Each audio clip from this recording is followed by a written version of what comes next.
Hello everyone. Wow, everything is happening, isn't it? Clifford Bennett, Chief Economist, ACY Securities. I trust you're going to have a spectacular day because there's all sorts of opportunities out there. There's been a lot of enthusiasm and euphoria about buying into this last Fed rate hike when it's got this fast exploding banking crisis now, and I'm not exaggerating there. It's at least another two large regional banks that might now be in trouble. And as I said all along, it's simmering in the background. It's going to come back. We don't know what's out there. We find out very late when banks are in trouble. We don't seem to see it coming too early. By the way, First Republic, the second largest US bank collapse in US banking history. Janet Yellen's policy of only the big banks' deposits are fully guaranteed. If you're anywhere else in the United States, it's only up to $250,000, which means all the wealthy and all the corporate accounts are all going to those big city banks in mostly New York, a little bit LA, but mostly New York. So the rest of the United States, too bad about your banking system. We're just going to look after New York and LA. End of story. So, crisis. This is the true crisis. So we had a banking crisis and it was significant, and Janet Yellen just turned it, well, I don't want to use the word, but you know what I'm suggesting, massively bigger. And she didn't do it alone, of course. FDIC, Fed Treasurer Powell, all involved, but certainly driven by her. And it's just a disastrous policy. It's going to continue to generate the biggest historic upheaval the banking industry in the United States has ever seen. This is ongoing. It's only just getting started. Because if you're a corporation, a company, why a small business owner, why would you have your deposits with a small and regional bank in a slowing economy, layoffs accelerating, manufacturing in contraction, property prices falling, hollowing out of several major cities due to crime and work from home combined? It's all quite a melee. And particularly it's right in focus, isn't it? It's a banking crisis. So why have your money with a bank where you don't get all your money guaranteed? And all you have to do is open an account, one of the big city banks in New York, withdraw your funds, put them over there, and they're safe. Where they are now, they're not safe. Where they're over there, they're safe. So do you think this is like just something that a few people are going to do? Ongoing deposit withdrawals, even from good, small and medium and large regional banks, even from them, this withdrawal process is well and truly happening. And it's only going to intensify because remember, a lot of these depositors were told just a few weeks ago, we didn't say it, we said it was going to get worse, but a lot of the main headlines everywhere were that, the banking crisis resolved. There's just a couple of specific cases. And as I said at the time, how many specific cases does it take for something to be recognized as being systematic? So still a lot of downside out there for the US banking industry if you are not a New York bank or an LA bank. All right, I've probably labored that a little bit too much. Let's get to inflation. The inflation outlook for the United States is, people use the word sticky. You could use the word diabolical, as in services inflation is ongoing, and it's becoming widespread through the services industry and prices are still stubbornly high for goods. So whilst, you might see the headline year inflation number fall, it doesn't mean prices have fallen back necessarily. A lot of food prices and other goods have stayed elevated. So the consumer is still wearing that weight of those higher prices as the Federal Reserve has continued to raise interest rates, coming late to the party to fight inflation and therefore having to make the second big mistake like the RBA did. They both did the same thing. First mistake, inflation's transitory. We said, no, it wasn't in real time. So the Feds continue to hike when consumers and businesses are already feeling considerable pain. Now the banking crisis is truly exploding in the United States. And one wonders where it's all going to end as we go into this period of possible US debt default.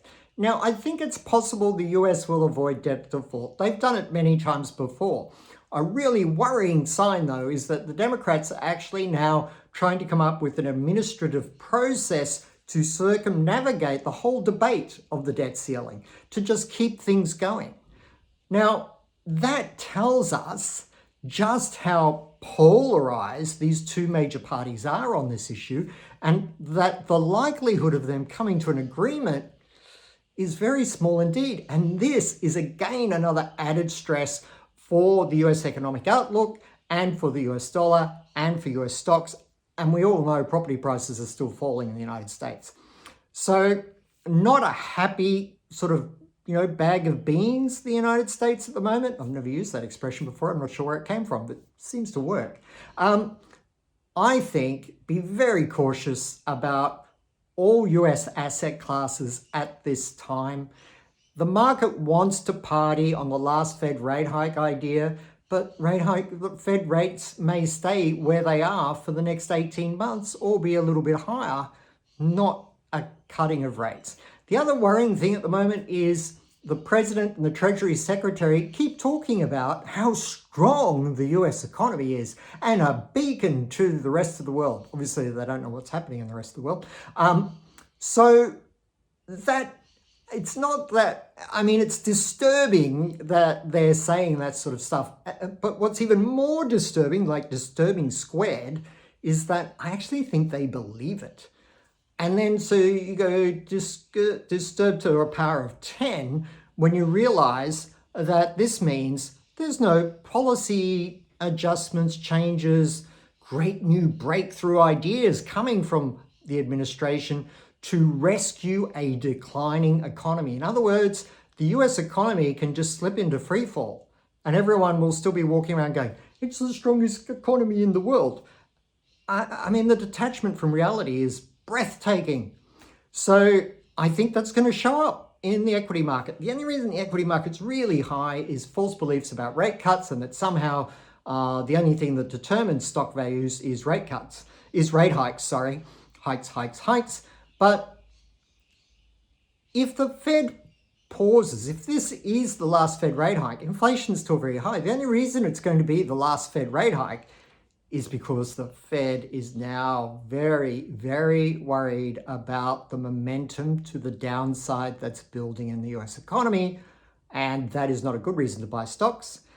The other big reason for buying stocks is this Biden administration's largesse in spending. Now, let's be honest here. It started with Trump, but it really got going with Biden. And that was reasonably, and fair enough, response to the COVID crisis, helping families through lockdowns and losing jobs and all that kind of thing. Massive fiscal, boost in spending, government spending. But that health crisis is over. And yet they're trying to maintain some of the policies. And instead of, I've said this before, you might be a little bit bored with me, but if you haven't seen one of my former videos. So fiscal debt, fiscal spending, US government spending. COVID response. Biden, since COVID stopped, we haven't seen, this should have been a rounding curve, but instead it's been a plateau and everyone's gone, well, I guess this is the new normal. We can spend more than this. And that's what's been happening over the last year with Washington's government spending. So it's just going from outrageous to more outrageous, because I couldn't think of a bigger term. But overall, seriously, the US economy, I have never seen it. I've been in this business for 38 years now, and I had a small career before that. So I guess I started trading, because it's 38 years, before I was born, because I'm 36 now. So yeah, I've been trading since before I was born. And I've never seen, you really have to go to some of the South American economies when they were in dire straits and debt defaults and that sort of thing to see the kind of melee that you now see in the US economy. And the only reason it's not talked about in that way is because most of the conversation is led out of the US for the global financial media. Most of the conversation is led out of Wall Street.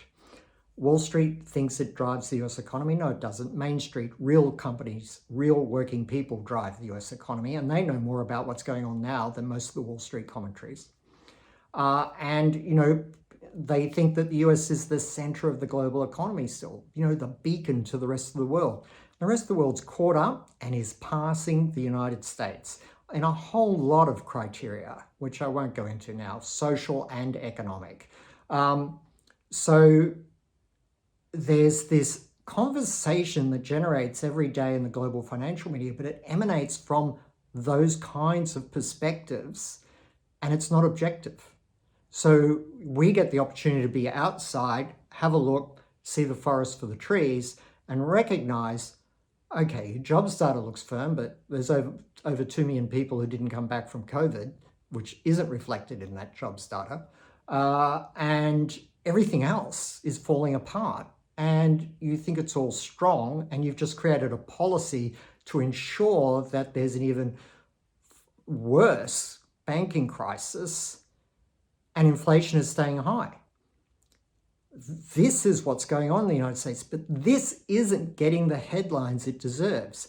But soon, everyone will be forced to recognize this is a highly dysfunctional economy at this point, and it is highly vulnerable to significant freefall, to decline, to recession, maybe even depression. But let's just stick with recession for now. But do not underestimate how much worse things are in the United States than the mainstream headlines would have you believe. I'm saying this to help, not to scare, to fear. I'm saying this to help because you need to now, after this fabulous equity market rally of the last couple of months, you really need to think about those defensive strategies to again protect yourself to the downside, as we did in 2022. Thanks very much. Clifford Bennett, Chief Economist, ACY Securities, Mad Markets. Be kind to you.